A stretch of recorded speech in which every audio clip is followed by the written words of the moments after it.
¿A que no se han parado a pensar que muchas de las reglas que seguimos en el trabajo cada día, cómo medimos una tarea, quién nos da las órdenes, bueno, pues que todo eso se diseñó hace más de un siglo? Las ideas que dieron forma a las oficinas y a las fábricas tienen una historia fascinante, una historia llena de debates y de revoluciones silenciosas. Hoy vamos a hacer un viaje por esa historia para entender, por fin, por qué trabajamos como trabajamos. Y este viaje lo vamos a dividir en 4 partes, 4 grandes actos si se quiere. Empezaremos con esa obsesión casi enfermiza por la eficiencia. Luego descubriremos el factor humano, algo que lo cambió todo. Veremos cómo se intentó unir esos dos mundos y, para terminar, conectaremos todos esos puntos con nuestra realidad laboral de hoy en día. Venga, pues vamos al lío. Este cronograma que vemos es nuestro mapa. Y es clave entender que estas ideas no aparecieron de la nada, sino que una provocó la siguiente. La escuela científica llevó a la clásica y la rigidez de ambas provocó una reacción casi opuesta con la escuela conductista. Todo se va solapando, se construye sobre lo anterior, en una especie de diálogo constante a lo largo de todo el siglo XX. Y arrancamos, como no, a principios del siglo XX. La revolución industrial había creado empresas gigantescas, pero siendo sinceros, dentro de ellas reinaba un auténtico caos. La primera gran respuesta a ese desorden fue intentar convertir la gestión en una ciencia exacta, casi como la física o las matemáticas. Hay que ponerse en situación. Fábricas que crecían sin parar de forma totalmente desordenada, donde todo se basaba en la improvisación, en la experiencia del capataz de turno. Así que la necesidad era, imperiosa. Había que poner orden, había que estandarizar y, sobre todo, había que exprimir cada segundo y cada recurso para conseguir la máxima eficiencia. Y aquí es cuando llega una idea que lo cambia todo. La administración científica. Se acabó eso de hacer las cosas a ojo o porque siempre se ha hecho así. La propuesta era revolucionaria. Estudiar el trabajo como un científico en un laboratorio. Analizar cada movimiento, cada segundo, cada herramienta, para encontrar de forma objetiva la única y mejor manera de hacer cada tarea. Frederick Taylor, que es el padre de todo este movimiento, lo resumió en estos 4 principios. Y ojo, que aquí la clave no era solo que el obrero trabajara más rápido. La idea era más profunda, que la ciencia dictara el método, que se seleccionara la persona perfecta para cada puesto como si fuera una pieza de un puzzle y que la dirección y los trabajadores colaboraran siguiendo estas nuevas reglas del juego. Y lo más curioso es que para el mismo problema surgieron 2 enfoques casi opuestos. Mientras Taylor miraba con lupa al operario, a la base de la pirámide, su contemporáneo europeo, Henri Fayol, miraba todo desde el último piso. Fayol se hizo la pregunta clave.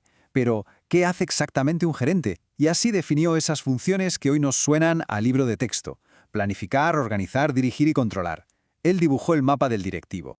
Claro, todo esto de la organización como una máquina perfecta sonaba muy bien en la teoría, pero tenía un problemón, un fallo garrafal. Se olvidaba de la pieza más importante y, sobre todo, más impredecible de todas: el ser humano. La pregunta, tarde o temprano, tenía que salir. ¿De verdad se puede ignorar la psicología, las emociones, si la gente se lleva bien o mal en el trabajo? La respuesta a esa pregunta cambió para siempre la historia de la gestión empresarial. Y aquí es donde la historia da un giro de guión espectacular. Esta frase resume el gran descubrimiento de los estudios de Hawthorne, con Elton Mayo a la cabeza. Empezaron intentando ver si con más luz se producía más y se dieron de bruces con algo que nadie esperaba. Lo que de verdad disparaba la productividad era que los trabajadores se sintieran observados, importantes y que tuvieran buenas relaciones entre ellos. Fue una revelación absoluta. O sea, el cambio de mentalidad fue brutal. Pasamos de ver la empresa como una máquina fría, impersonal, centrada solo en la tarea y el dinero, a entenderla como lo que es: un sistema social, un lugar donde los grupos que se forman en el café, las emociones y las necesidades sociales son de hecho la clave del rendimiento. Y claro, una vez que se abre la puerta de lo humano, empiezan a surgir teorías fascinantes, como la pirámide de Abraham Maslow. Lo que nos viene a decir es algo de sentido común, pero que nadie había formulado así. Las personas no solo buscan un salario. Una vez que tenemos lo básico cubierto, aspiramos a más, a seguridad, a sentir que pertenecemos a un grupo, a que se nos reconozca, y en la cima de todo, a sentir que desarrollamos todo nuestro potencial. Y por si fuera poco, llega Herzberg y nos lo complica un poquito más, pero para bien. Descubrió algo muy inteligente, que lo contrario de la insatisfacción no es la satisfacción, son 2 cosas distintas. Una cosa es evitar que la gente esté a disgusto, para lo que necesitas un buen sueldo o una buena silla, los llamó factores de higiene. Y otra muy diferente es conseguir que la gente esté motivada, y para eso hace falta reconocimiento, retos, logros. Bueno, y con esto llegamos al tercer acto de nuestra historia. Un momento en el que los pensadores dijeron: vale, tenemos 2 extremos, la máquina perfecta y la comuna feliz. ¿No habrá un punto intermedio? se intentó reconciliar la necesidad de estructura de los clásicos con este nuevo descubrimiento del factor humano. El reto era tremendo, ¿eh? ¿Cómo se consigue lo mejor de los dos mundos? ¿Cómo podemos tener una organización con reglas, con jerarquías, que sea eficiente, pero que al mismo tiempo no machaque a las personas, que las entienda como seres sociales y emocionales? Las teorías neoclásicas y estructuralistas intentaron precisamente responder a esa pregunta. A ver, hagamos un pequeño repaso para ver de dónde venimos y qué fallaba. Taylor nos dio productividad, pero se olvidó de que la gente tiene vida social. Fayol nos dio un mapa de la empresa claro, pero que no miraba mucho por la ventana. Y Max Weber, con su idea de la burocracia, nos dio coherencia, sí, pero a costa de una rigidez y una lentitud que podían ser desesperantes. Los que vinieron después buscaron quedarse con lo bueno y arreglar lo malo. Y aquí es donde entran los neoclásicos, que fueron sobre todo gente muy pragmática. Básicamente dijeron, a ver, los principios de Fayol de planificar, organizar y controlar no están nada mal, son sólidos.